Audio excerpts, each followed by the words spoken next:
어제 코로나19 하루 확진 환자 수는 8명, 국내 첫 발생 석 달 만에 한 자릿수대로 떨어졌는데요. 당초 정부의 관리 목표치는 이미 달성이 됐는데 방역 당국의 사회적 거리 두기가 더 필요하다고 판단한 이유는 무엇인지 전동혁 기자가 취재해봤습니다. 19일 0시 기준 새로 확인된 코로나19 확진 환자는 8명. 신규 확진 환자 수가 한 자릿수대로 떨어진 건 국내 첫 환자가 발생한 지 3개월 만에 대구에서 환자 급증이 시작된 31번째 환자 발생 이후 2달여 만입니다. 방역당국은 지난 석 달간 국민들과 의료기관, 지자체가 함께한 노력의 결과라고 평가했습니다.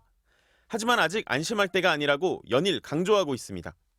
송구하게도 낙관적인 예측을 할 수는 없는 상황입니다. 혹시 우리가 놓치고 있는 감염자가 어디에 있을지, 무증상, 경증 감염자가 밀접 접촉으로 대규모 유행을 증폭시키지는 않을지. 당장 26일 만에 다시 확진 환자가 발생한 부산 사례가 그렇습니다. 코로나19 격리병동에서 근무하던 부산의료원 간호사와 아버지가 감염이 됐는데 고등학교 교직원인 아버지는 지난 12일 한 중소교회의 부활절 예배에 참석한 걸로 확인됐습니다. 지금까지 부산의료원 내 접촉자는 의료진 등 모두 157명, 교회와 학교에선 220여 명이 접촉자로 파악돼 병원 일부는 격리에 들어갔고 교회와 학교는 폐쇄됐습니다. 지난 9일 시작된 경북 예천의 지역사회 감염은 확진 환자 1명이 추가 발생해 모두 35명으로 늘어났습니다.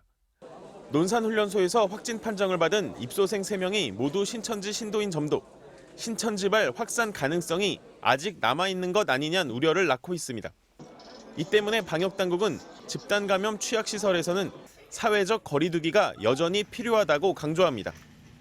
또 확진자 중 30%가량이 진단 당시 무증상이었던 점, 감염 경로를 알 수 없는 사례가 지역 사회에서 계속 발생하는 상황도 생활 방역으로의 전환을 주저하게 되는 요인입니다.